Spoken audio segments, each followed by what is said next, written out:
Tudo bom? Boa tarde. Oi, tudo bom? Então, Tudo bem. vamos começar.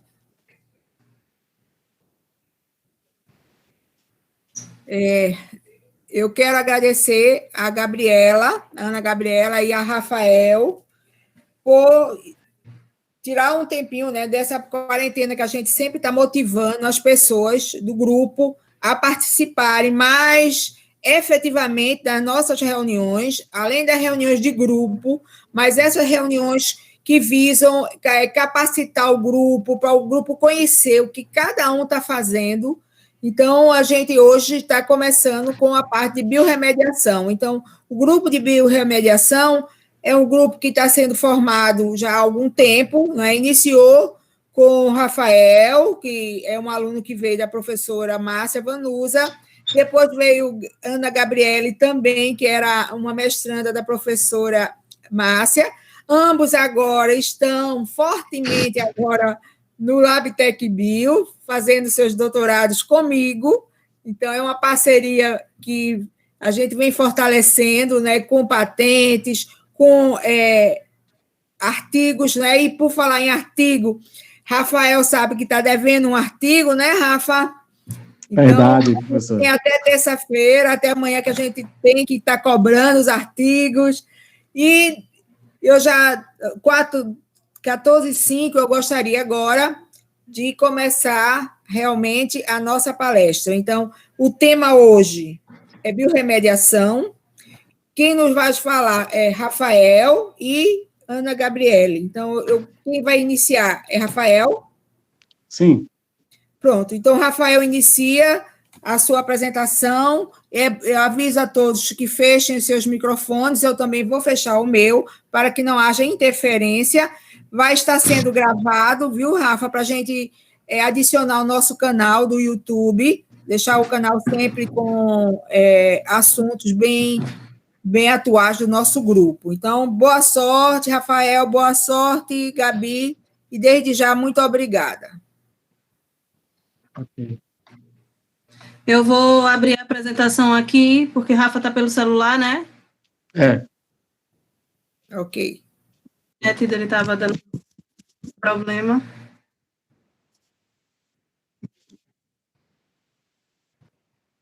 Estão vendo? Estão conseguindo ver a palestra?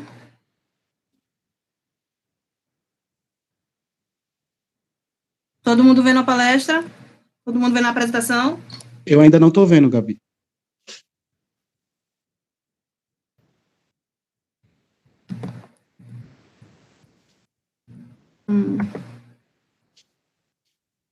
Apareceu?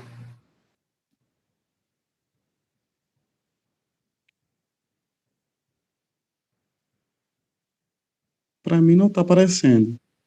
Apareceu? Para mim não. Para o pessoal está aparecendo, Rafa. Eu não sei se pelo celular, Gabi, eu tenho que ir em outro lugar. Deixa eu ver. Já está aparecendo, sim, Rafael. Eu acho que talvez que pelo celular tenha algum problema, mas já está aparecendo.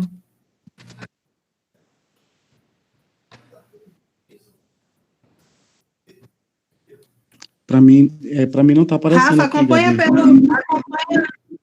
acompanha pelo teu computador e eu vou passando, então, aqui, seguindo os slides. Você não tem ela no seu computador? Entendeu? Ok, então. Deixa eu ver se... realmente, eu não estou achando aqui onde colocar. Enquanto o Rafa vai ajeitando lá o computador, como a professora Ana falou, a gente está trabalhando há um tempo, né, na biomediação. Rafa começou a trabalhar com isso desde 2016, e aí a gente veio agregando o nosso grupo. Eu entrei em 2018, e desde então a gente vem crescendo esse grupo e as possibilidades de trabalho. A gente trabalha diretamente com a parte de efluente têxtil, que é um pouco do foco que a gente vai dar hoje na palestra, mas já existe aquela ideia de trabalhar com outros efluentes, até porque a gente tem um grande número de resíduos, principalmente no nosso estado, né? Em Pernambuco, a gente tem uma série de indústrias, que Rafa vai falar um pouquinho, mas se a gente for pensar, a gente tem resíduo da indústria de combustível, da produção de etanol, né? De vinhos, de cervejas, e uma série de indústrias. Dentro do grupo da professora Ana, alguns já trabalham com resíduos, né? A gente não chama de biorremediação, porque é uma aplicação para produção enzimática ou de outros produtos, de outros metabólitos e por aí vai, mas, querendo ou não, isso também é um tratamento, é uma forma de remediar, de utilizar esse resíduo. Então, já existe uma força do grupo na utilização de compostos, de materiais que não seriam mais reutilizados, né? A gente tem aí um histórico de penas, de utilização de resíduos agroindustriais em geral. Então, o que a gente vai mostrar aqui é realmente a biorremediação do efluente que nós e de alguns outros compostos contaminantes. Conseguiu, Rafa? Okay. Consegui sim, Gabi. Você pode colocar em tela cheia, por favor? Vou abrir. Sim, coloquei. Pronto. Ok, então, boa tarde para todos, né? Me chamo Rafael, e para ser breve assim na apresentação, eu sou biólogo, formado pela Universidade Federal de Pernambuco, fiz mestrado também na Universidade Federal de Pernambuco, na pós-graduação de Biotecnologia Industrial, e hoje sou doutorando, né, da Biociência Animal, orientando da professora Ana. E a gente quer falar um pouquinho para vocês, de uma forma geral, do que se trata essa biorremediação, né?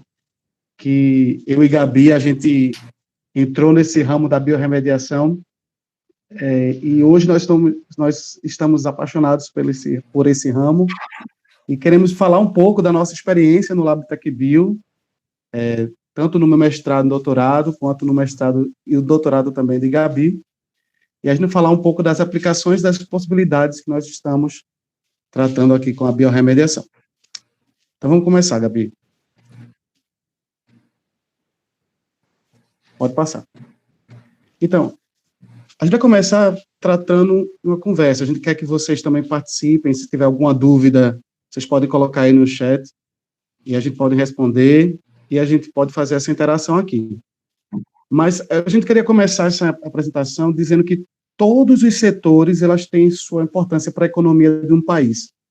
Elas funcionam como se fosse um relógio suíço, no qual necessita que todas as engrenagens elas estejam corretamente alocadas em seus locais para que ele tenha o perfeito funcionamento.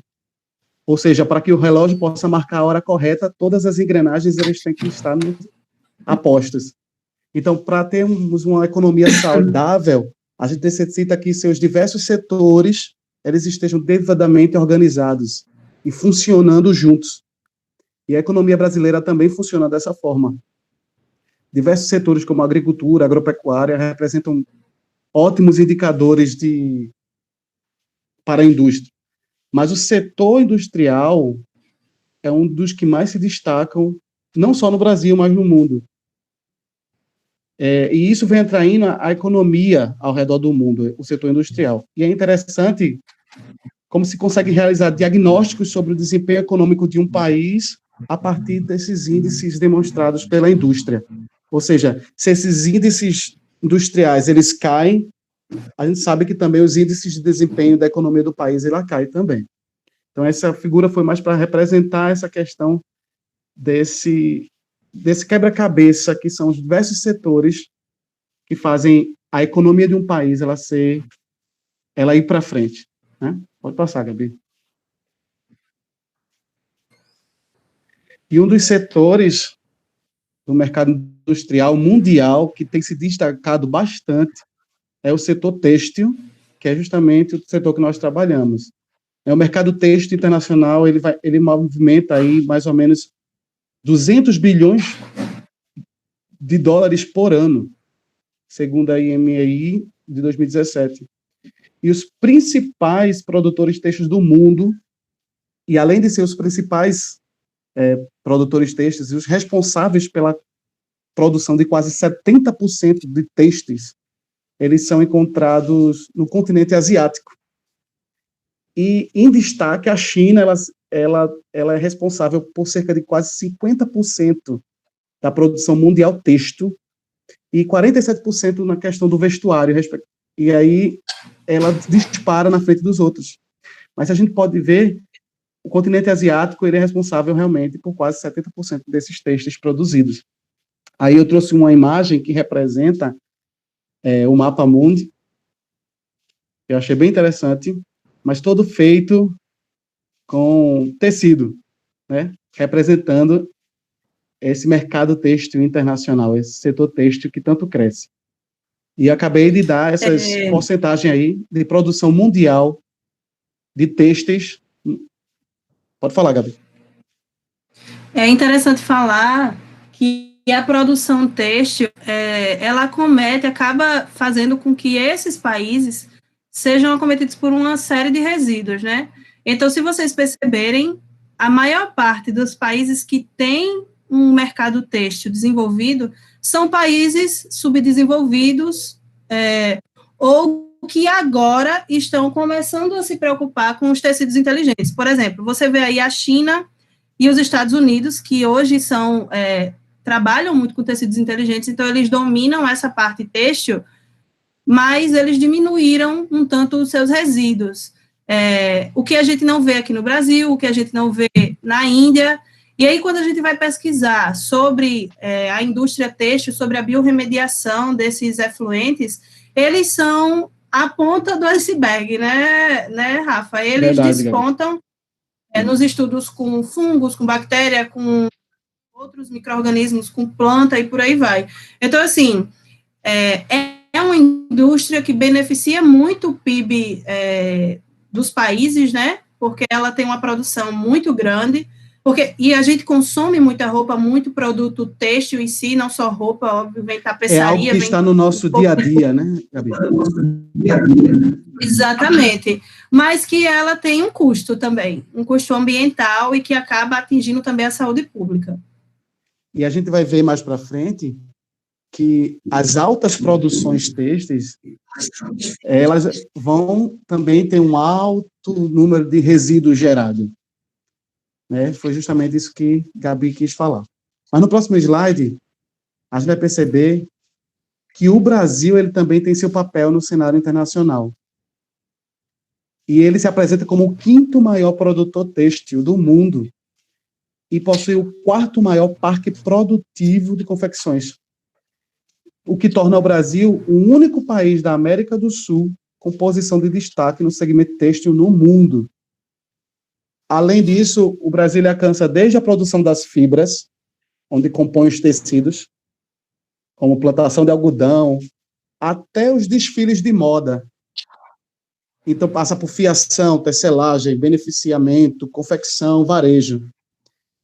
E o Brasil tem a única cadeia têxtil completa do Ocidente. É a única cadeia têxtil completa do Ocidente. E o segmento têxtil nacional se mantém como o 2º maior gerador de empregos da indústria de transformação, perdendo apenas para a indústria de bebidas e alimentos juntos. E também é o 2º maior gerador do primeiro emprego. E é engraçado dizer que esse é um setor que mais gera emprego para mulheres. Um dado muito interessante que a gente achou foi que a maioria nesse setor são as mulheres participando. E grande parte dessa produção, ela não é exportada. Ela permanece aqui no país. A gente produz toneladas por dia e quando vamos olhar na distribuição por região, a gente tem uma análise mais fácil de entendimento. E aí a gente vê aí que a maioria das concentrações têxteis estão no Sul, Sudeste e Nordeste. principalmente no Sudeste. O Sudeste ela carrega aí um total de 43% de diferentes elos da cadeia de produtividade têxtil. São Paulo detém 29%, só São Paulo, 29% dessa produção de cadeia. São Paulo... Lembrando, desculpa, Rafa. Pode falar, pode falar. E lembrando que Pernambuco é o terceiro maior polo de produção, né? Ele está destacado pela produção de jeans, e aí a gente vê uma série de jeans que chegam não só nas capitais, como também são distribuídas para o Brás. O pessoal compra muito jeans ali de Toritama, Santa Cruz, então é um mercado forte dentro de Pernambuco. Claro. E nessas distribuições aí a gente vê que no Sul se destaca mais Santa Catarina, no Sudeste São Paulo, como eu falei, e no Nordeste o Ceará está em primeiro lugar, mas em segundo lugar vem logo Pernambuco. E se a gente passar do slide, Gabi, nós vamos ver que Pernambuco ele se insere muito bem nesse contexto, como a Gabi estava falando, porque ele se encontra em pleno desenvolvimento econômico e sendo observado um grande número de indústrias têxteis por toda a região. Eles denominam essa região de polo de confecções um arranjo produtivo local de confecções de Pernambuco. É o APL, ou APLCP, né? Arranjo Produtivo Local de Confecções de Pernambuco. E é um importante polo de confecções de tecido do agreste pernambucano. Aí compõem os municípios de Agrestina, Brejo da Madre de Deus, Caruaru, Riacho das Almas, Cupira, Santa Cruz do Capibaribe, Surubim, Taquaritinga do Norte, Toritama e Vertentes. Nesse polo aí existem em torno de 18,8 mil empresas, tendo 20% delas que são empresas formais, e na faixa de 77% das empresas localizam-se em 3 principais municípios, que são Caruaru, Toritama e Santa Cruz do Capibaribe. Aí o APL, como é conhecido, o polo têxtil, é o segundo maior produtor têxtil de confecção da região norte-nordeste, segundo maior, e o 8º principal produtor do Brasil, né? Ele se desenvolveu numa área que é muito árida, que há realmente o problema da escassez de água, né? Então, como alternativa de renda, já que eu não vou poder fazer bom uso da agricultura, por exemplo, a alternativa de renda na região do agreste pernambucano foi o jeans. Foi o setor têxtil focado na produção de jeans, como Gabi falou, né? E aí, falando mais propriamente da produção, do processo produtivo da indústria têxtil em Pernambuco, como eu falei antes, ela vai seguindo um processo desde a fiação, passando pela tecelagem, focando no beneficiamento, porque o beneficiamento é a atividade predominante do polo do agreste, e vai se destacar no polo do agreste pernambucano, e depois a estampagem, o corte e a confecção, até chegar no vestuário, né? E aí, eu trouxe como exemplo, no próximo slide, o processo produtivo em uma das lavanderias considerada de médio porte, que está localizada em Caruaru. E eles, como eu disse, focam mais no beneficiamento do jeans, que é a atividade predominante e que apresenta maior consumo de água também. Além de maior consumo de água, maior produção de passivos ambientais também. Aí você pode se perguntar assim, mas como uma região árida, uma região que tem essa escassez de água também, se desenvolveu nela um polo de uma indústria que precisa de muita água? E aí é que está o grande X da questão. Realmente, são municípios que são escassos de água. A gente teve acesso a uma informação, não foi, Gabi, que Toritama, por exemplo, ela é abastecida com carros-pipas. Mas foi onde se desenvolveu... Pode falar. Só a questão do abastecimento com carro-pipa, como essas áreas, a população, ela sofre uma redução de consumo de água mesmo. Então, eles passam por um calendário de abastecimento, né? Que Exato. por exemplo, segunda, sexta e os demais dias não tem água. Às vezes são 2 dias da semana e os dias não tem água. Então, isso meio que favorece essa característica que Rafa falou, de falta de água. Então, imaginem, uma indústria que utiliza milhões de litros de água para fazer sua produção, para ter sua produção, em que a gente tem cerca de 100 litros para 1 quilo de tecido, peça de tecido. Então, imaginem como é se manter numa região dessa. Verdade. E as etapas desse processo produtivo, elas englobam etapas a úmido e etapa a seco, mas a maioria dela requer uma etapa úmida, né? Ou seja, uma etapa que envolve o gasto de água, né? Para que ela possa ser seguida. E aí começa com a recepção, que é o local onde as peças elas são pesadas, separadas, de acordo com o tipo de lavagem, com o tipo de tingimento que o cliente vai solicitar. Aí depois ela passa por uma desegomagem, que é a primeira etapa, né, a úmido, e o objetivo é eliminação da goma.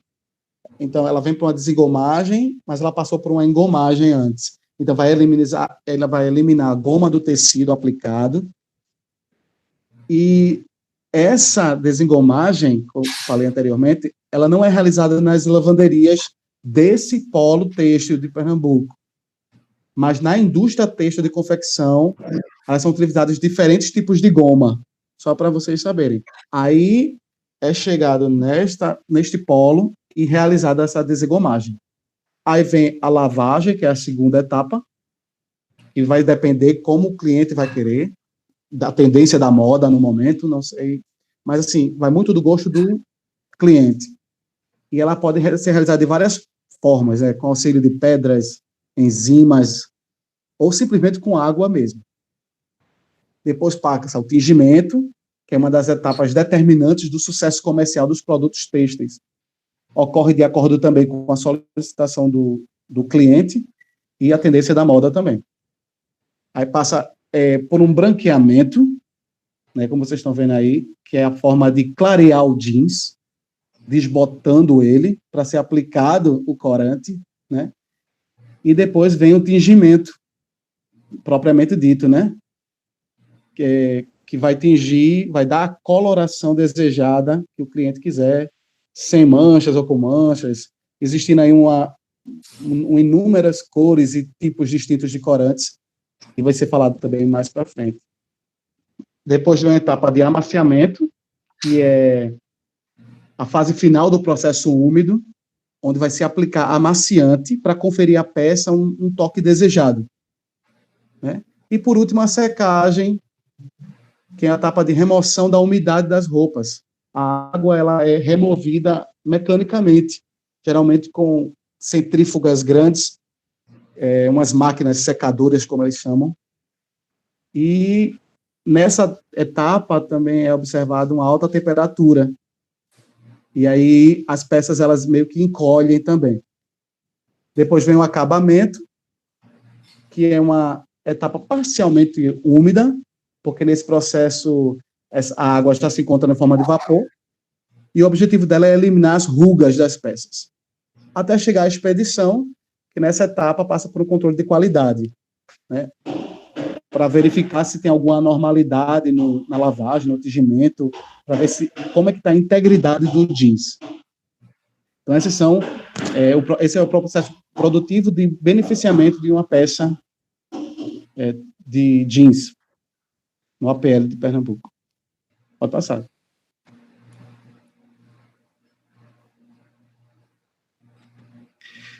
Mas, como a gente estava dizendo antes, apesar dos processos de beneficiamento promoverem o grande boom econômico na região, a gente observa grandes impactos ambientais. Impactos ambientais que a gente pode caracterizar como relevantes. Primeiro, por não ter uma infraestrutura um planejamento, não tem umas ações de controle e mitigação dos impactos gerados. Então, nós temos aí um desenvolvimento meio que insustentável, porque os impactos ambientais que são provenientes das atividades têxteis são notados na qualidade da água. E na qualidade da água, propriamente dito, principalmente do rio Capibaribe. Mas não só no rio Capibaribe, mas no rio Ipojuca, que são os 2 rios que passam pela região. Então, só para vocês terem noção, o consumo de água das lavanderias, e não só de lavanderias, mas de tinturarias, ela varia em torno de 40 litros de água por peça beneficiada. 40 litros de água por peça beneficiada. E aí vai gerar de 50 a 300 mil litros de águas residuais, que vão ser despejadas no rio Capibaribe. E para você ter noção, para se abastecer as lavanderias, eles tiram essa água, primeiro, do rio Capibaribe, que se retira cerca de 15.750 metros cúbicos de água por mês, ou também do subsolo, onde se retira cerca de 8.860 metros cúbicos através de poços pelas empresas diversas que existem, e também de veículos transportadores de água, né, que fornecem cerca de 113 metros cúbicos por mês, e retirando essa água de pontos diferentes, origens diferentes. E várias empresas têxteis utilizam mais de uma fonte de abastecimento. E então, imagina a utilização de grandes volumes de água e o lançamento desses grandes volumes de água como efluente nos corpos de água da região. E aí é que gera todo o impacto ambiental. São esses efluentes têxteis. Porque nesses efluentes têxteis contém constituintes provenientes da indústria têxtil que são altamente contaminados. Sólidos sedimentados, que dependendo de fatores como tipo do processo de beneficiamento, tipo de fibra, tipo de tecido, nós vamos encontrar esses sólidos no efluente. Metais pesados, como cádmio, mercúrio, cromo, cobalto, cobre, dependendo do processo de tingimento, a gente vai encontrar esses metais pesados. Hidrocarbonetos, que tem uma carga importante dos efluentes, principalmente oriundos da engomagem. Compostos orgânicos halogenados, detergentes e agentes tensoativos, sem falar da cor, proveniente dos corantes, e da variação de pH. E aí... Tudo isso constitui o efluente têxtil. Pode falar. E aí, Rafa falou que os rios que a gente tem, né, principais nessa área são o Capibaribe e o Ipojuca.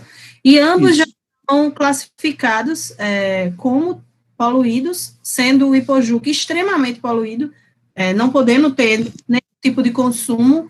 E aí, o Capibaribe, a gente tem ainda, né, um reservatório dentro dele, que é o Jucazinho, só que ele também é atingido por uma grande quantidade desses tóxicos.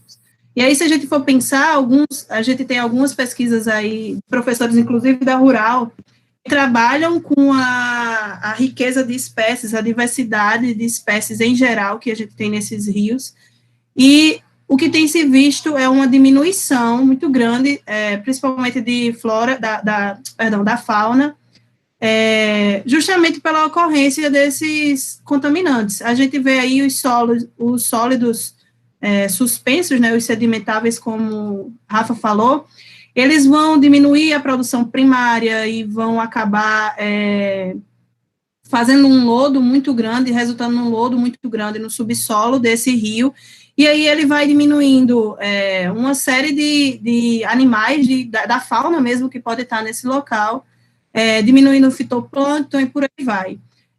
Já os metais pesados, também a gente já tem relatos de metais pesados bioacumulando, né, que a gente chama de bioaumentação, acumulando nas guelras de peixe,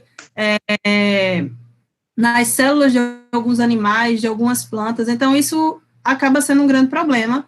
E a cor que Rafa falou, que é os corantes que a gente vai falar um pouquinho depois, eles também contêm parte desses compostos dentro da composição deles. Então, eles por si só já são um problema. Exato. Agora, imagine tudo isso, porque a gente está falando aí da composição de um efluente têxtil. Agora, imagine tudo isso que eu estou falando desembarcado no rio, né? Atualmente, nós fomos fazer uma coleta em uma das lavanderias, que nós temos um vínculo lá em Toritama, e no dia que nós fomos, nós passamos por aquela ponte, né, para chegar na cidade de Toritama, e vimos e avistamos o rio Capibaribe. E nesse dia, nós precisamos até coletar água daquele rio, porque estava vermelha. E era perceptível. Nós fomos até capa em 2017, no Jornal Nacional, e mostraram, Gabi, não sei se você lembra, mas mostraram o rio Capibaribe vermelho. E essa coloração vermelha nem sempre é de corante, porque assim, que a maior parte da indústria ela está colorindo jeans, os jeans que a gente usa geralmente são azuis, pretos, ou que tem um branqueamento. Então, essa coloração vermelha, no geral, é por causa do tratamento que não é eficiente. Então, eles colocam uma série de compostos lá, que a gente vai... de químicos. Compostos químicos ou um tratamento físico, e eles acabam diminuindo a cor, mas não tirando a cor, e quando entram em contato com o que já tem no rio, né, com o que está ali presente na composição do rio, ele se transforma e adquire uma nova cor, pode ser verde, pode ser vermelho, amarelo, e aí vai depender muito dos compostos que estão sendo utilizados. E é justamente onde eu vou chegar agora, que para cada etapa do beneficiamento, existe um resíduo gerado. Eu vou pedir para a Gabi passar, só para vocês terem uma noção, eu acho importante ter isso em mente, que cada etapa, dentro do nosso APL, é gerado resíduo. Por exemplo, na desengomagem, nós vamos ter uma alta carga orgânica que vem do amido, como eu disse, que é utilizado aonde? Na engomagem, né? Se a gente for falar da lavagem propriamente dita, a gente vai ter altas concentrações de corantes, de produtos auxiliares, como detergentes, sabão, neutralizantes. Na limpeza, nós vamos ter alta concentração de agentes químicos agressivos e as impurezas das fibras também. Pode ir passando, Gabriel. Mais um. Quando a gente falar do tingimento, mas antes do branqueamento e na macerização. No branqueamento, nós vamos ter aí uma alta concentração de agentes químicos agressivos, e na macerização, uma alta concentração de agentes químicos agressivos também. A macerização é para melhorar o brilho e favorecer a fixação do corante na peça beneficiada. Né? Pode passar.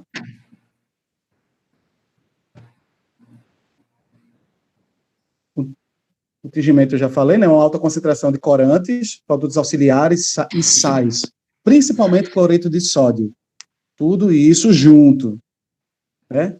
E também no amaciamento, a gente vai ver, pode botar, uma alta concentração também tanto de corantes quanto de produtos auxiliares, como detergentes, sabão, neutralizantes.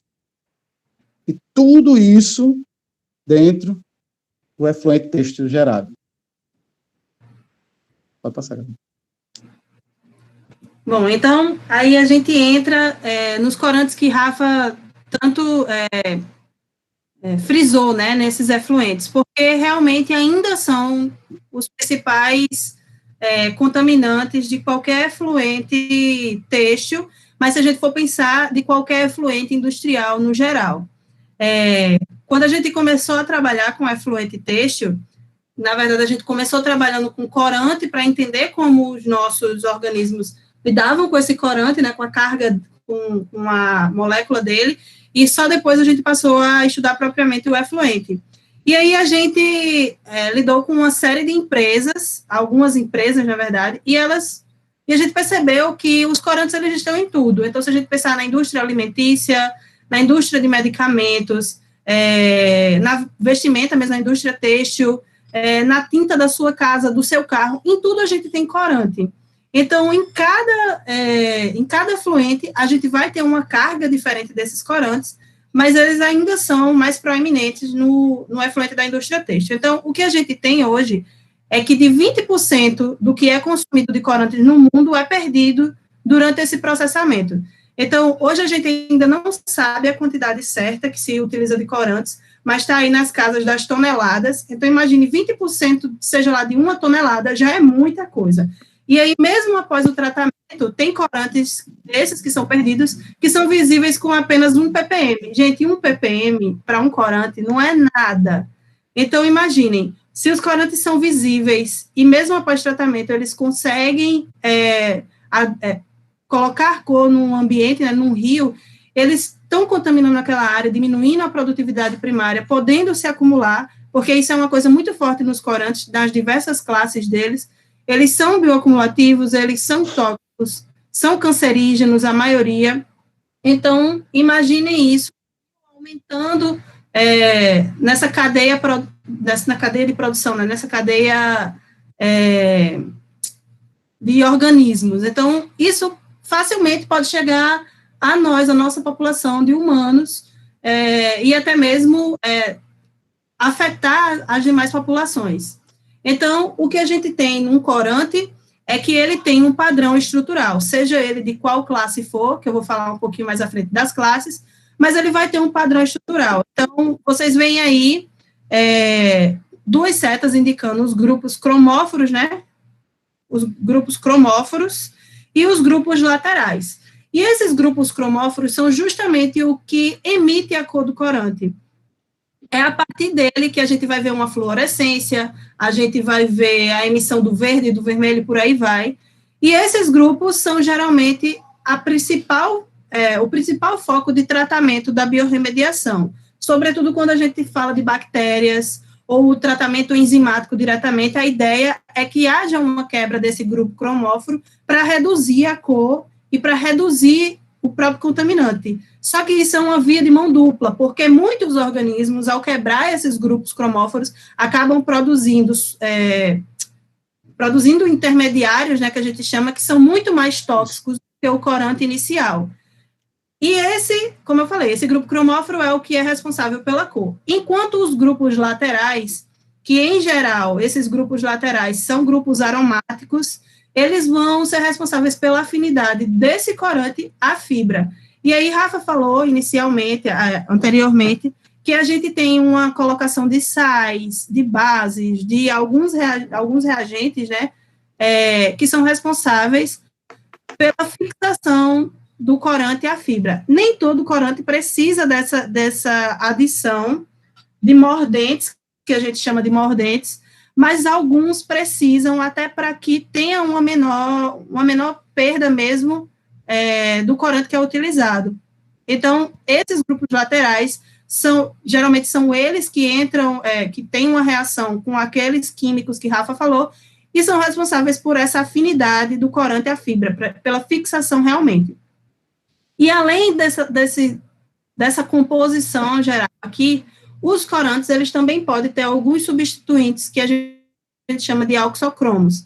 E esses substituintes, dependendo da cadeia do corante, são, em geral, metálicos, são metais. Então, podem ser metais pesados e, em geral, são metais pesados, como o níquel, que é muito forte na indústria têxtil, o cromo, o bromo. Então, a gente sempre vai ter um corante não sendo problemático, não somente pelo grupo cromóforo, mas também pelos seus substituintes, pelas reações que ele tem com outros químicos para sua fixação e por aí vai.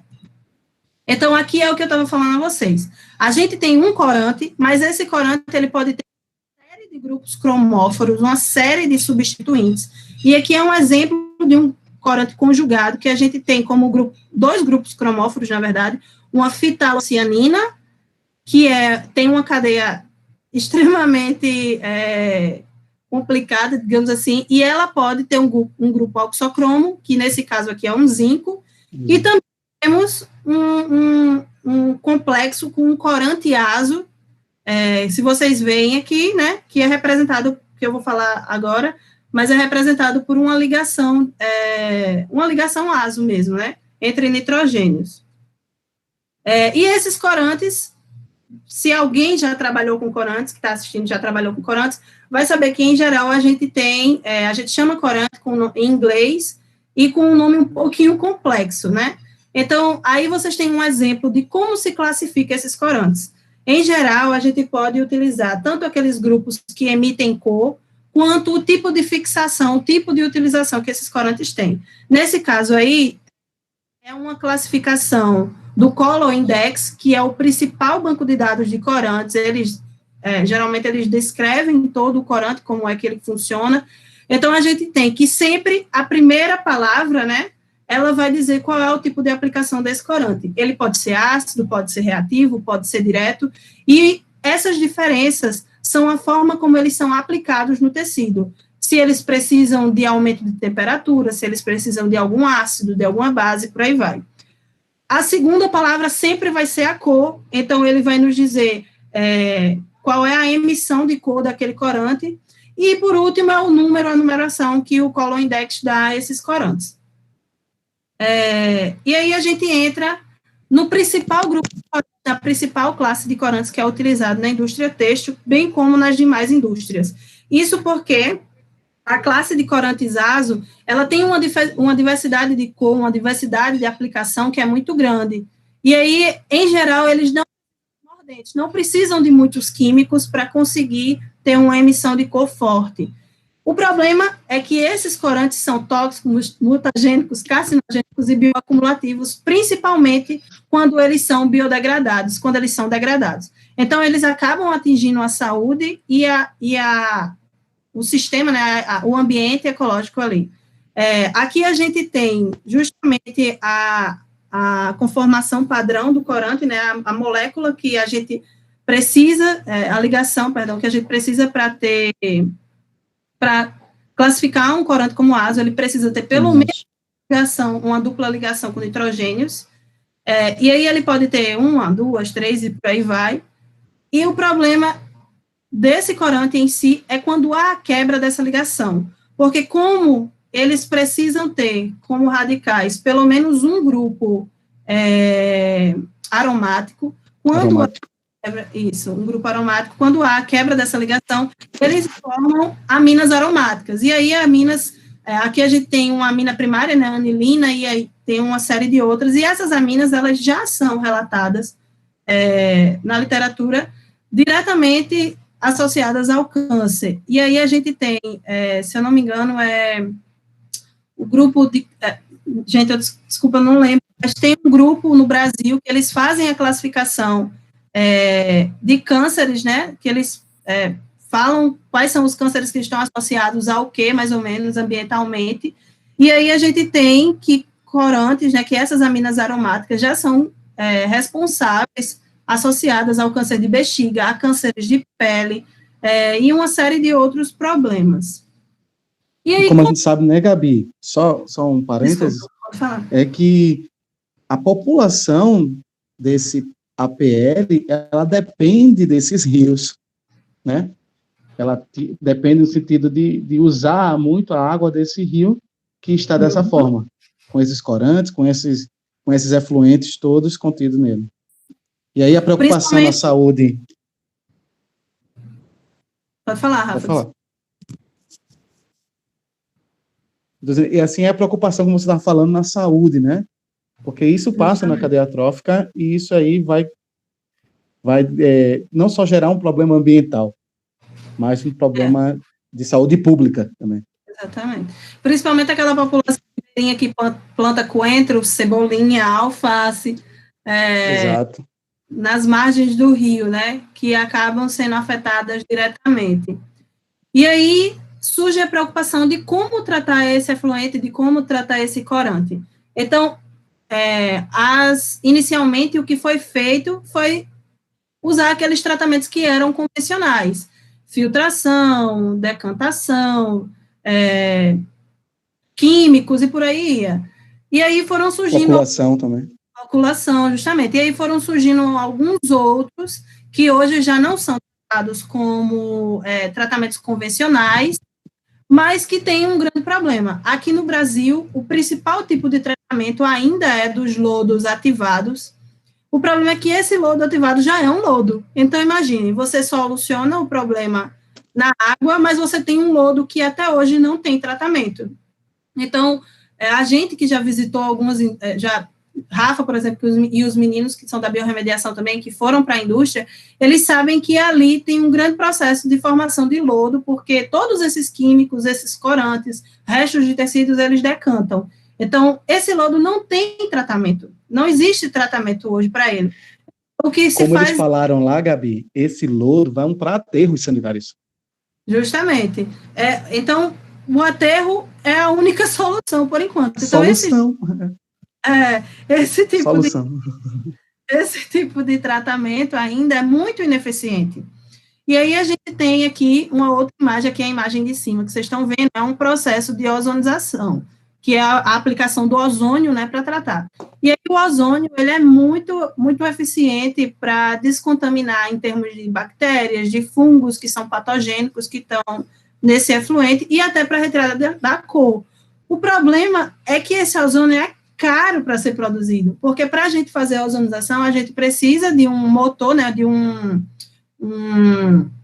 vou chamar de reator, que eu não lembro exatamente o nome, que faz essa conversão no ozônio, e aí ele precisa de um tempo de reação muito grande, ele tem um gasto energético muito grande em termos de voltagem, e ainda tem reação com alguns pesados, principalmente com o bromo. Então, a gente tem que esses tratamentos acabam trazendo uma segunda problemática. E é importante dizer, porque a gente tem mania de falar que os tratamentos químicos e físicos são os que produzem, né, contaminantes secundários, que são os problemáticos, mas os que são biológicos também produzem alguns problemas. Então, o lodo ativado, inclusive, ele é considerado um tratamento biológico e ele tem essa problemática da produção de lodo altíssima.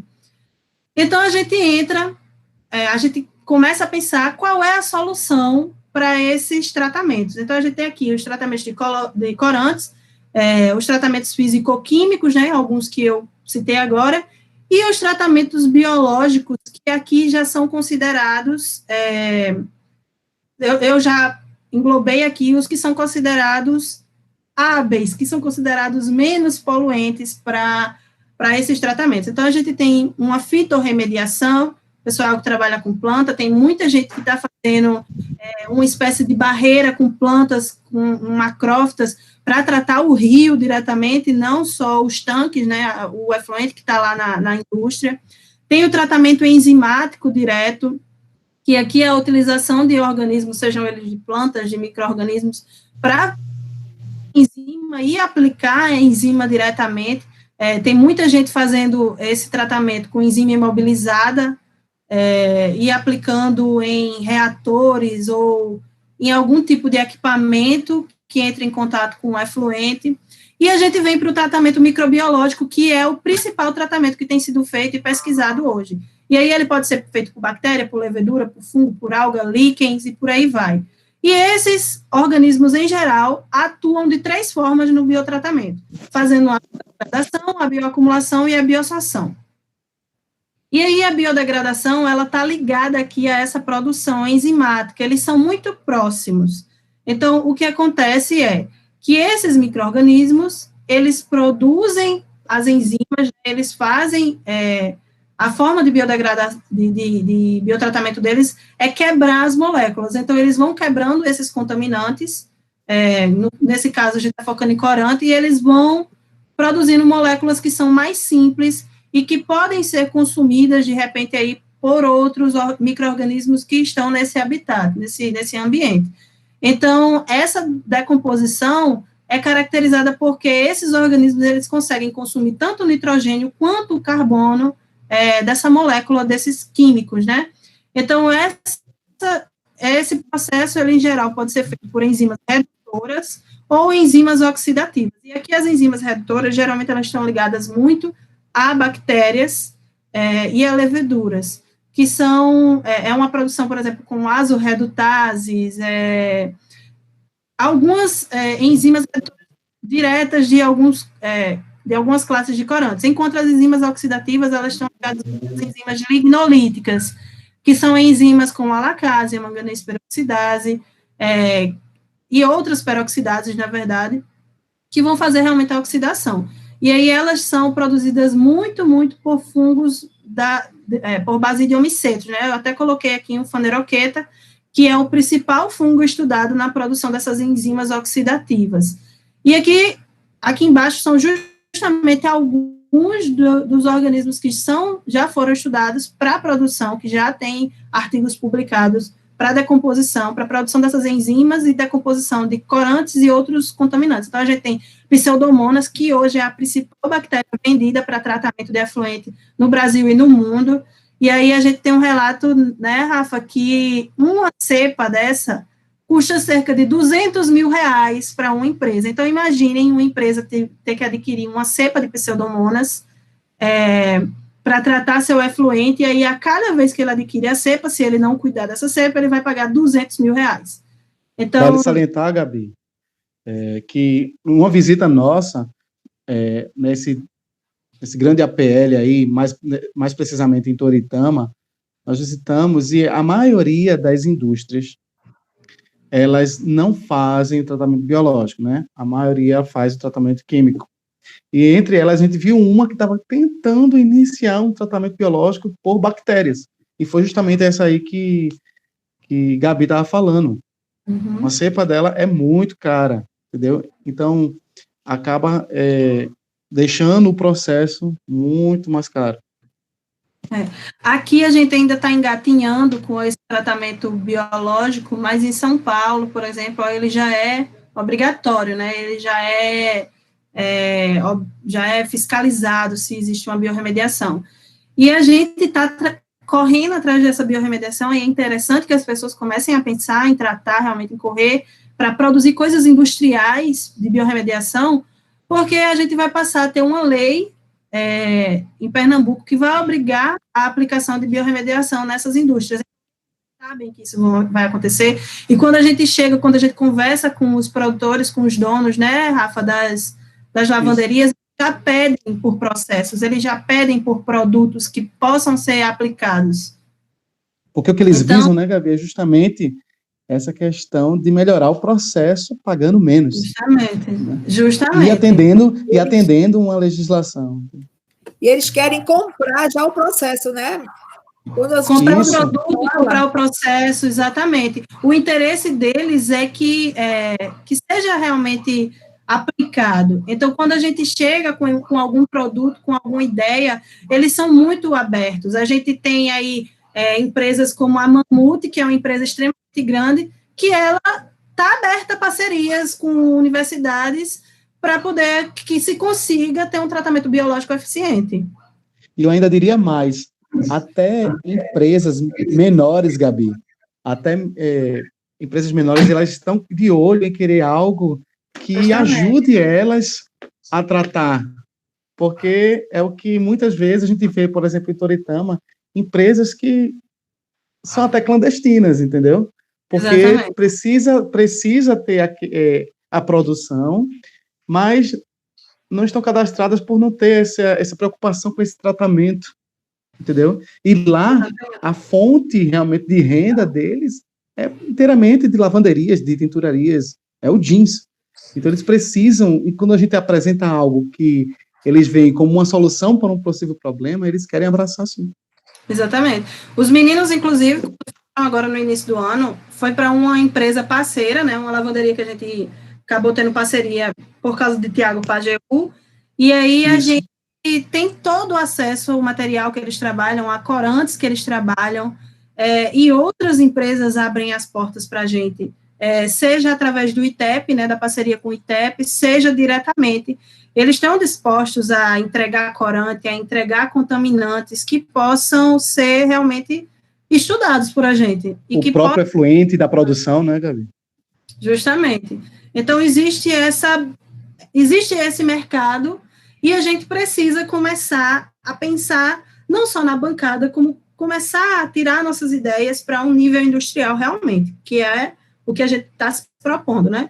Então, aí a gente ainda tem a clorela e outros organismos fotossintetizantes que já foram estudados para degradação, para produção de enzimas, principalmente, e a Saccharomyces, assim como outras leveduras.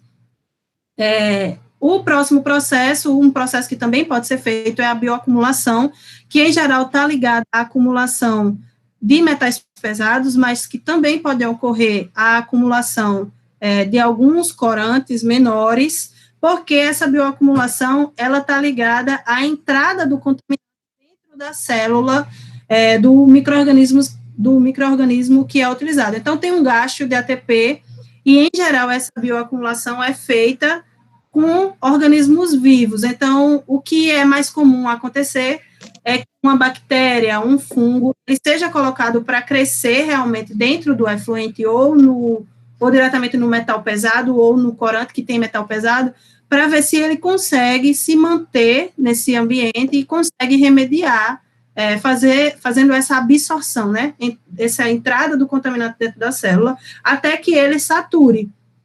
O principal problema desse tipo de processo ainda é aquela finalização, digamos assim, né? A gente tem ali um organismo que, em geral, não consegue degradar, talvez com muito tempo consiga degradar, mas aí é uma questão de pensar. Já tem relatos de alguns fungos, por exemplo, que fazem bioacumulação e depois fazem em seguida uma bioacumulação. Então, é realmente a forma como é aplicado.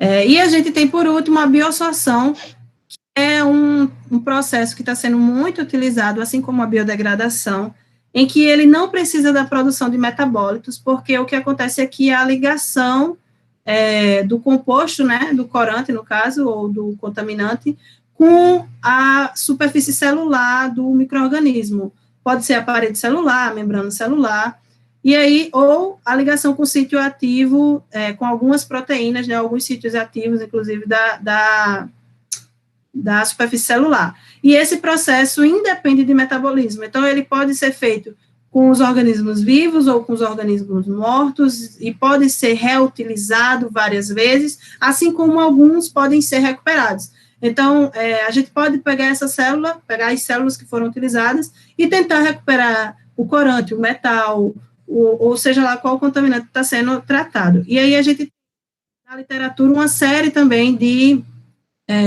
organismos que fazem isso, como aeromonas, aspergilos, espirulina, também Saccharomyces, outra levedura, e aqui, nesse caso aqui de aspergilos, é justamente o fungo que a gente trabalha. Essa foto, inclusive, é nossa.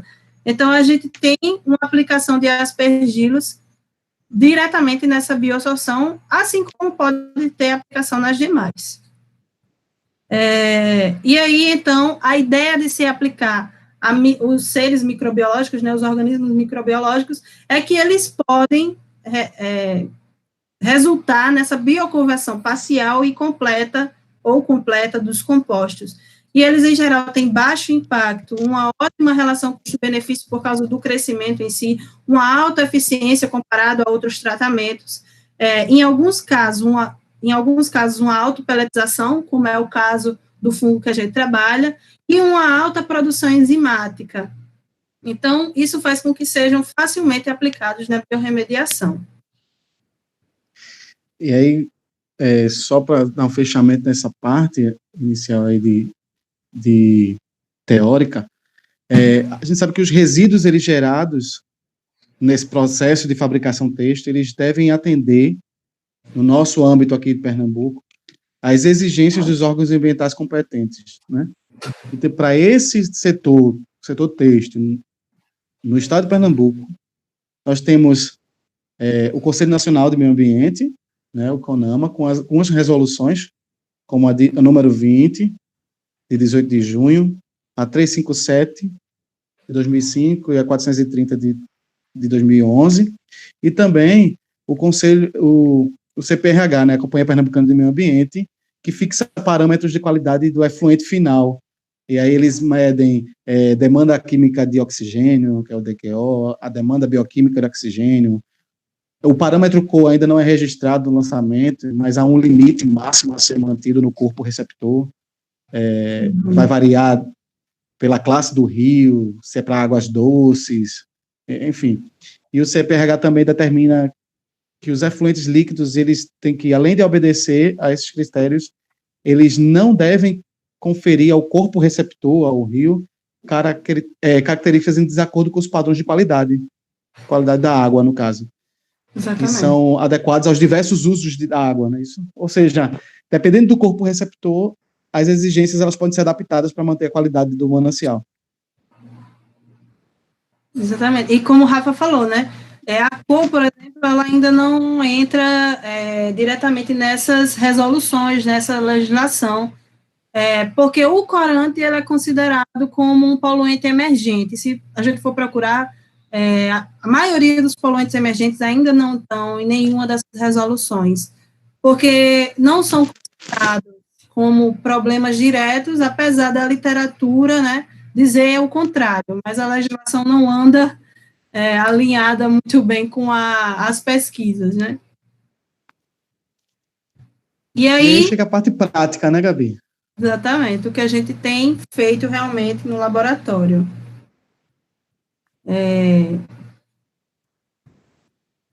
Bom, Rafa quer falar? A gente construiu aí uma linha do tempo, né, Gabi? Isso. Uma linha do tempo desde 2016, que nós entramos, assim, nesse mundo da biorremediação. Começou no meu mestrado, como a professora Ana falou inicialmente. E aí, eu entrei no Labtec Bio. Minha ideia era trabalhar com bactérias, inicialmente. E aí, Deus me deu a oportunidade de estar trabalhando lá com a professora Ana e com o professor Romero também, que tanto nos ajuda. E aí, a gente testou, comecei com pseudomonas, eu lembro, Gabi. Então, só para dar uma pequena volta no tempo aí, ia começar com pseudomonas e a gente testou algumas coisas e não conseguimos, até que o professor Romero disse assim, olha, nós temos uns fungos aí que são violentos, dá para tudo, e bendito fungo, graças a Deus. E aí ele me apresentou o Aspergillus tamariquita, né, e a gente testou, na realidade a gente testou inicialmente 3 fungos, né, a gente começou em 2016 no mestrado, fazendo essa descolorização por corantes textos por Aspergillus, que foi o fungo que a gente selecionou. Pode passar, Gabi. E aí, começou o mestrado falando isso. A gente começou a selecionar algumas cepas com maior potencialidade para descoloração. E aí, a gente fez esse screen inicial com 3 fungos da caatinga, né? E aí, a gente testou o Aspergillus tamariquita, o mucor e o conigamela. E a gente viu, visualmente, inicialmente, né, que o Aspergillus, ele descoloria muito mais rápido. Em questão de 1 hora, ele estava descolorindo ali os 100 ml de corante que a gente estava colocando em frascos relemais. A gente começou colocando o corante com um meio onde o fungo ele crescia. Então, foi o nosso teste inicial. E até o nosso dia de hoje, né, a gente já passou por várias modificações de metodologia, a Gabi vai falar um pouco isso, mas aí o Aspergillus tamariquita ele se destacou, né? E aí a gente começou a fazer as descolorações propriamente ditas. Nós testamos primeiramente o corante DB22, que é o Direct Black, né? E quem lembra aí do que Gabi explicou lá, ele é um corante preto, certo? E a gente começou a estudar ele, por quê? Porque é um dos corantes que mais se destacam na indústria têxtil aqui em Pernambuco, né? É aquela coloração preta nos jeans, né? Então a gente conseguiu, em parcerias, esse corante e começamos a testar ele. E aí eu inicialmente fiz com diferentes concentrações do corante. Eu fiz para 50 mg por litro, 125 mg por litro, 250 mg por litro, porque a gente percebeu que quanto menor a concentração, né, do corante, mais rápido nós temos uma descoloração. E eu fiz em diferentes condições também, sob agitação, a 120 RPM, e também numa condição estática, que é uma condição que ele fica paradinho mesmo. Então, assim, a gente percebeu que sob agitação em relação ao sob condições estáticas, sob agitação se destacou mesmo. Então, eu teve aí, se vocês puderem acompanhar no gráfico, se Gabi puder ir com a setinha também, nos 75 minutos, o de 50 miligramas por litro atingiu os 100% de descoloração. Né? Então, nós temos aí em 1 hora e 15 minutos, 100% de descoloração, e seguindo aí, eu vou ter 97% em 3 horas, dos 125, e no de 250 miligramas por litro eu tenho de 63% em 3 horas. Quanto a condições estáticas, nós percebemos que eu só atingi 100% da minha descoloração para os 50 miligramas por litro, somente depois de 3 horas de descoloração. Então, comprovando aí que a condição sobre agitação, ela tem um tempo muito mais rápido. Mas não quer dizer que ele, sobre condições estáticas, ele não tenha a sua eficiência. Né? Até porque, se a gente colocar o nosso funcionamento em condição estática, nós vamos estar mais se assemelhando mais às condições industriais, né? A gente pode levar e não precisar de nenhuma agitação. Mas estudos, eles precisam ser mais feitos para que a gente possa ter uma melhor otimização. E depois a gente também testou os organismos vivos e mortos. A gente já tinha feito essa sondagem, essa seleção aí, a gente escolheu o corante na concentração de 125 miligramas por litro, pode passar, Gabi, e a gente fez a comparação de organismos vivos e mortos. E a gente viu como 125 miligramas por litro, a gente já tinha alcançado os 100% depois de 3 horas, a gente comprovou novamente que isso foi ok, mas com o organismo morto, a gente autoclavou o aspergillus, e a gente usou ele morto, mas mesmo assim ainda teve uma descoloração. Menor quando comparada a ele vivo, claro. Mas nós tivemos aí um total de 43% em 3 horas, ele morto. Né? Então, a gente precisa estudar mais e com outros corantes, a eficiência dele morto, e tem nos surpreendido também. E aí o tempo foi passando, né, Gabi? E aí a gente testou também a construção de um filtro, de um biofiltro. Surgiu a ideia da gente fazer um biofiltro em que a gente acoplasse essa ideia da nossa biomassa viva e fizesse essa descoloração para que a gente pudesse levar às indústrias. Né? E aí começou daí surgir uma ideia que a gente foi aprimorando durante os anos, né? E aí Gabi chegou no laboratório em 2018, com o mestrado dela. Exatamente. Então, quando eu entrei, a ideia era que a gente estudasse se outros fungos, outros tipos de aspergillus que não o tamariquita, faziam essa descoloração, né? Então, também, inicialmente, eu comecei a trabalhar com o DB, o Direct Black, que é um dos corantes mais usados, como o Rafa falou, mas logo a gente teve a necessidade de aplicar isso em outros corantes, até porque, nessa parceria com o ITEP, a gente tinha acesso a uma quantidade de resíduos corantes, a gente chama de resíduos corantes porque não são corantes puros, mas que a gente tinha esse acesso, e diversas cores. Então, o que eu fiz foi justamente o screen de corantes, o screen de aspergillus, na verdade, para a descoloração de corantes. E aí a gente, inicialmente, ia trabalhar com 5 aspergillus, mas acabou trabalhando com 15. Então, dos 15 que eu trabalhei, né, de áreas diferentes, aí tem aspergillus de praia, aspergillus da caatinga, aspergillus de resíduos agroindustriais e por aí vai. Então, desses 15, a gente selecionou os 3 primeiros, né? Selecionou apenas 3 para continuar trabalhando, porque eles eram muito próximos em termos de eficiência mesmo. Isso, de eficiência de descoloração. Então, o que a gente percebeu é justamente o que eu falei a vocês anteriormente, que a autopeletização do aspergillus, ele ajuda muito na descoloração. E aí, o que Rafa falou... Saiu aqui, gente. O que Rafa falou sobre a agitação mesmo, ajudar nessa descoloração ser mais eficiente, é porque o contaminante acaba tendo um contato maior e mais acelerado com esse pellet, né? Então, essa pelletização acaba dando estabilidade, uma separação sólido-líquido, que é extremamente interessante quando a gente trabalha em termos de biofiltro, que a gente pode separar em uma coluna, ou seja lá o que for, essa massa.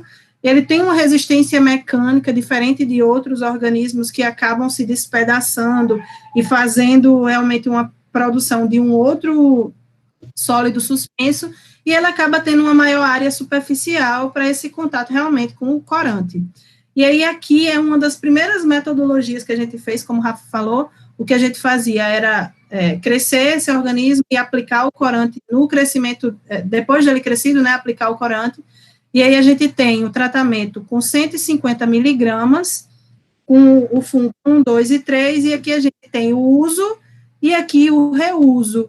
E mesmo no reuso, a gente vê, no fungo 2, por exemplo, a gente vê uma descoloração muito boa. E aí a gente começou a querer estudar isso também, não só com o crescimento, onde a gente não controlava a quantidade de biomassa que se tinha, a gente começou a observar isso crescendo e utilizando só a biomassa realmente pesada, ela seca, toda padronizada. Então, o que vocês estão vendo aí, esse monte de gráfico aí, na verdade, esse primeiro aqui é a coluna da primeira utilização, a segunda utilização e a terceira utilização. Então, eu reutilizei essa biomassa com 1 grama, com 3 gramas e 5 gramas de cada fungo, né, nesse caso, e aí a gente tem uma eficiência muito rápida. No caso de 3 e 5 gramas, em todos eles, a gente quase não tem diferença na chegada ali aos 100% de descoloração. E aí a gente só vai ver isso, essa diferença com 1 grama, que é um pouco menos de biomassa, né, mas mesmo assim a gente chega aqui, ó, no primeiro uso a gente chega em 100%, a gente chega em 100%, com os 3 fungos. Então, o que a gente viu é que a quantidade de biomassa está associada à quantidade que vai se biorremediar e que é possível, sim, ter uma reutilização dessa biomassa. E, inclusive... Eu acho que isso é o mais impressionante, né, Gabi? A gente justamente já usar e reusar 2 vezes a mesma biomassa, né, a gente fornecendo mais, né, corante. Isso. Às vezes até mais do que 2 vezes.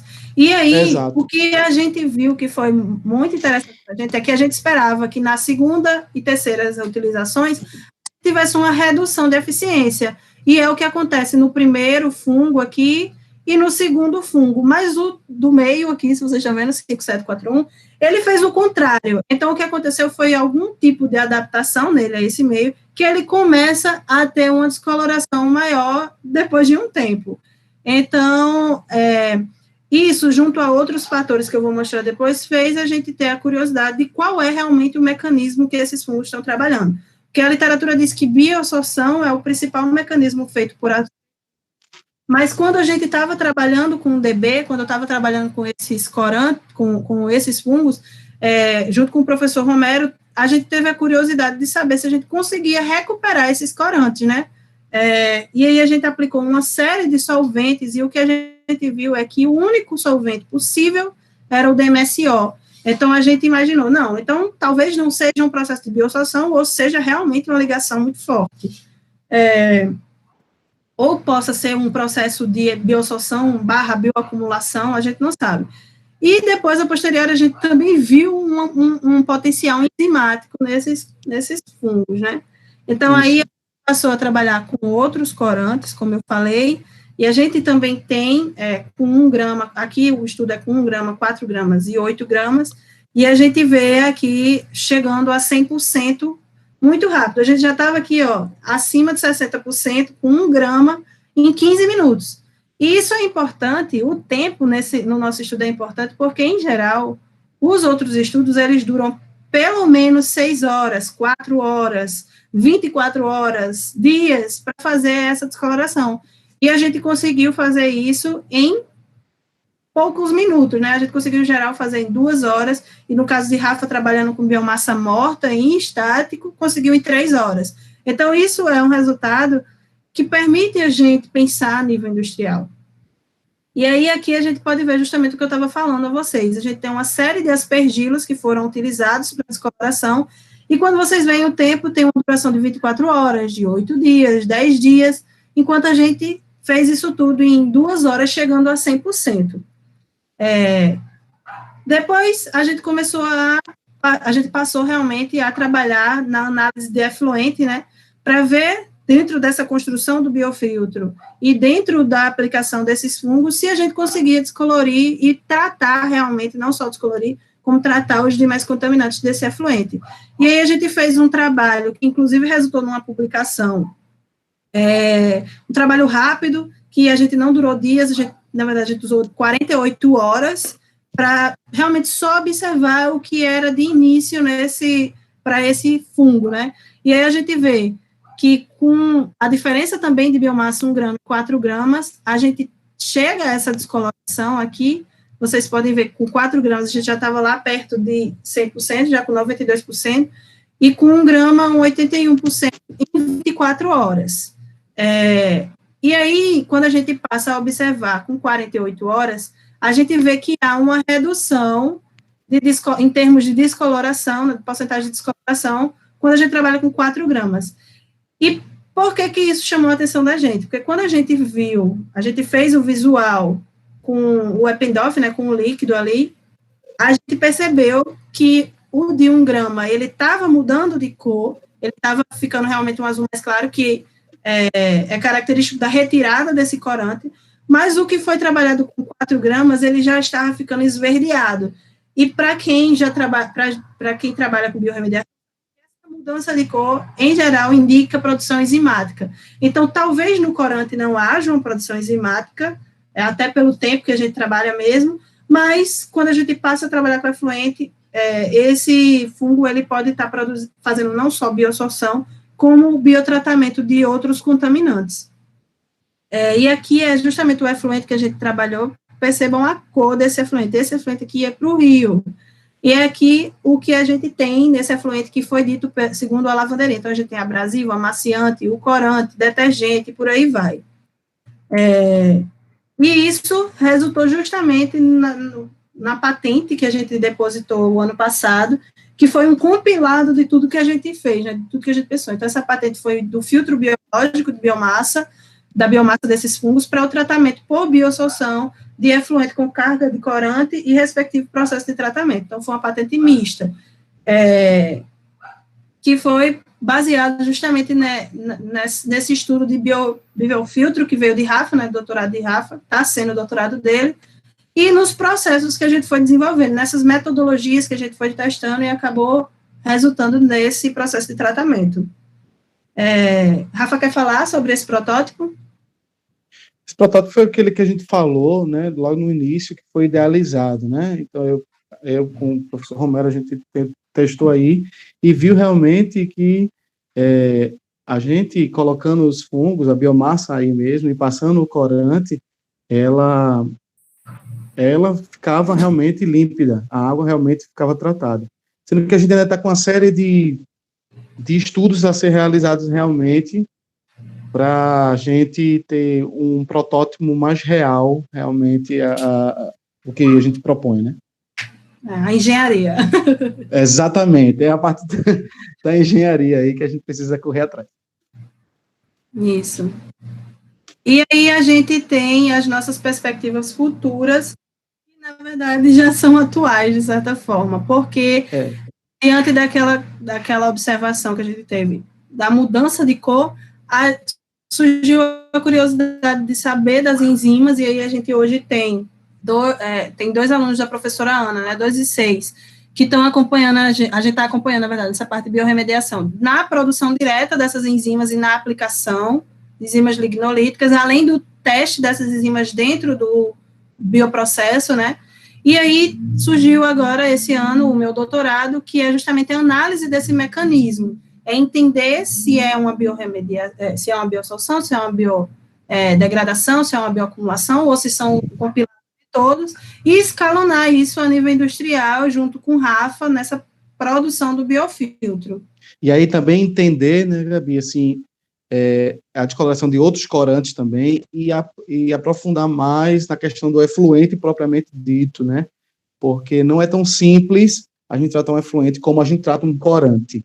A gente vê que é possível, sim, mas agora a gente está querendo, já que a gente está aí com apoio de lavanderias, a gente tem à nossa disposição aí, né, efluentes, corantes, a gente está com ICs também que vão trabalhar conosco nessa questão do biofiltro, na questão da reutilização com outros corantes, né, para a gente ter um estudo bem mais aprimorado.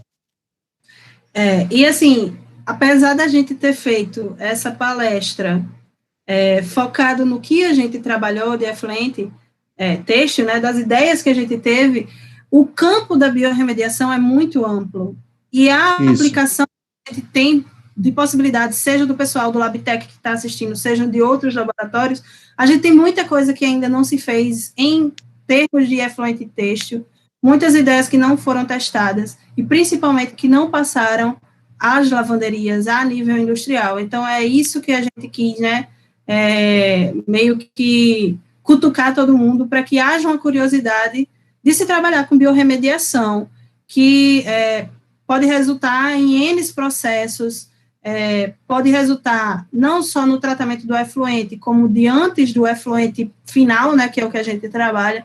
Então, pensando, a gente consegue fazer muita coisa. É um trabalho não só bonito, né, Gabi? Importantíssimo para a nossa realidade quanto pernambucanos aqui, porque não é uma realidade muito longe, não, gente, entendeu? É uma realidade que existe realmente e que a gente precisa estar aí com a ciência, junto da ciência, resolvendo esses problemas para que a gente possa ter um ambiente mais sustentável.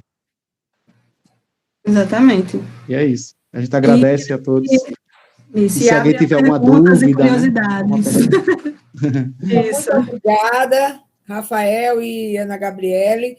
E eu vou abrir agora, olha, nós estamos já há 1 hora, e vamos ver, quem quiser fazer pergunta, abra o microfone e faça diretamente. Se não quiser falar, coloque no chat. Mas está aberto as perguntas, por favor.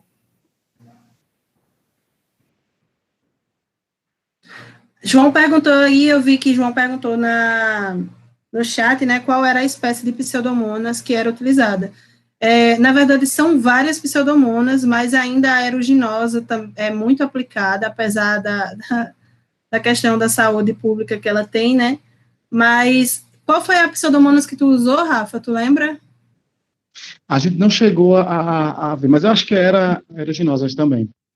Se não me engano, era aeruginosas também. Eu coloquei pseudomonas no geral, porque acaba que tem algumas que são utilizadas. Muitos trabalhos também fazem, né, as junções de bactérias, né? Que são... Para fazer. Bioreatores. Consórcios, exatamente, os consórcios de bacterianos. Isso, exatamente. E bacterianos, fúngicos e fúngicos também. Consórcios, que é aquela ideia de que um consome a parte de carbono, o outro a parte de nitrogênio. Cada um faz sua parte para descolorir. Isso. Alguma pergunta, Jairo? Tem sim. Na verdade, a toxicidade do nosso processo, a gente está testando, né, toxicidade da gente, mas dos demais processos, a gente tem um nível de toxicidade de alguns diminuem de toxicidade, na verdade, e alguns produzem os intermediários, que foram aquelas aminas que eu falei, e por isso ainda precisa ser um pouquinho mais moldado, os processos, eles precisam ser mais aprofundados para levar um contaminante secundário, né, para o rio, para a população mesmo. E essa é a nossa próximas etapas também, né? É fazer a toxicidade, tanto a parte de fitotoxicidade, quanto a parte de mutagenicidade, genotoxicidade, né? Para a gente ter um fechamento ideal do nosso trabalho. Rafa chegou a fazer, na verdade, para Foi com artêmia. Fez com artêmia, mas ainda falta muito para a gente entender essa toxicidade. É porque é muito diferente a gente colocar, né, somente com o corante, entendeu? Porque a gente não tem ali as condições ambientais que vão fazer com que realmente aconteça essa toxicidade. Então, quando eu testei com a minha artêmia, o corante por si só, ele não dissolvido em água, né, que na nossa solução, ele não estava gerando uma toxicidade, porque ele não estava sendo exposto, né, a tudo que temos aí no efluente, na composição do efluente, e ainda ser lançado no corpo hídrico. Então, a gente não teve como comparar isso, porque o meu o meu corante em água sozinho, ele não me causou uma toxicidade. Arthur disse que queria fazer uma pergunta, né? Oi, rapidinho. Boa tarde, gente. Parabéns, Rafa e Gabi, pela apresentação. Eu não entendo muito de biorremediação, mas eu lembro que desde a minha graduação, quando se falava em biorremediação, eu achava o ápice da biotecnologia, você trabalhar com isso, eu achava muito, muito, muito interessante.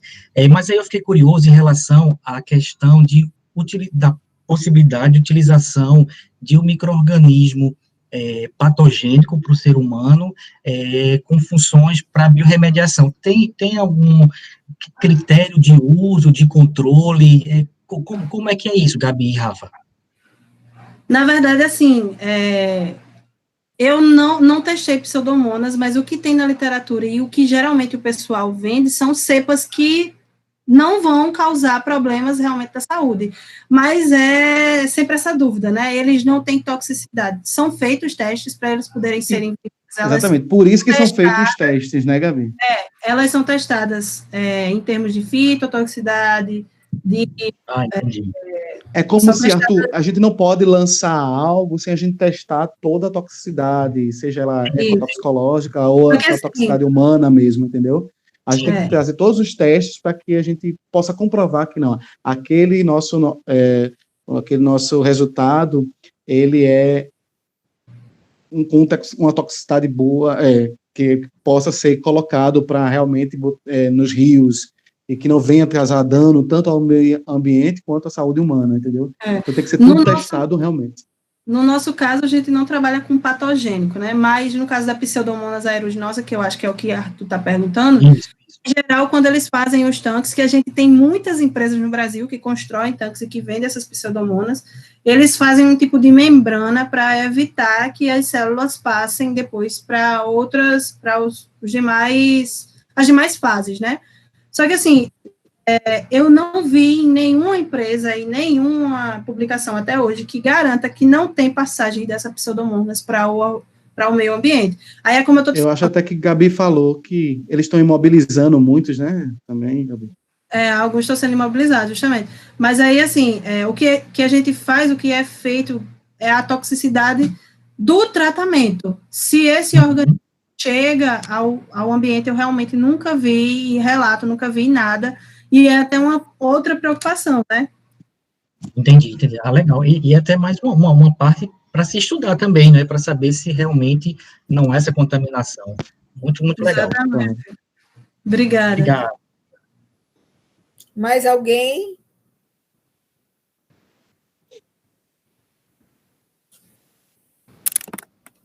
Então, no chat tem alguém? Alguma pergunta? Vocês olharam? Não, tem não. Acho que é isso. É isso, né, gente? Então, olha, eu quero mais uma vez agradecer, parabenizar vocês pela explanação tão didática sobre os resultados que vocês já obtiveram até agora e as perspectivas que vocês vão desenvolver, né? Rafa já está no doutorado, Gabi está começando seu doutorado, e dizer que temos outra reunião, na quinta-feira, né? Joanice está aí, se Joanice estiver e puder falar, eu passo a palavra para ela, para dar alguns alguns lembretes. Oi, prof. Oi, meninos. Boa tarde. Olá, Parabéns. boa tarde. Obrigada. Muito boa Obrigado. apresentação. Orgulho desses dois. Quando eu conversei com eles, toparam na hora, prof. E quinta-feira a gente vai ter a reunião setorial, né, do pessoal dos fungos, mais precisamente as pessoas que trabalham com fungos para a produção de biomoléculas. E vai ser a apresentação dos resultados parciais de Kathleen e Amanda Santos, né? E na quinta-feira, às 14h, tá? Obrigada, Joanise. Então, eu quero mais uma vez agradecer a Rafael e a Ana Gabriele e a presença de todos. E vocês sabem que, além das palestras, nós estamos com as reuniões setoriais por linha de pesquisa, então a gente vai estar sempre com vocês, mesmo nesse distanciamento necessário durante a pandemia. Então, saúde e se cuidem, minha gente. Tchau, gente. Boa tarde. Obrigado a todos.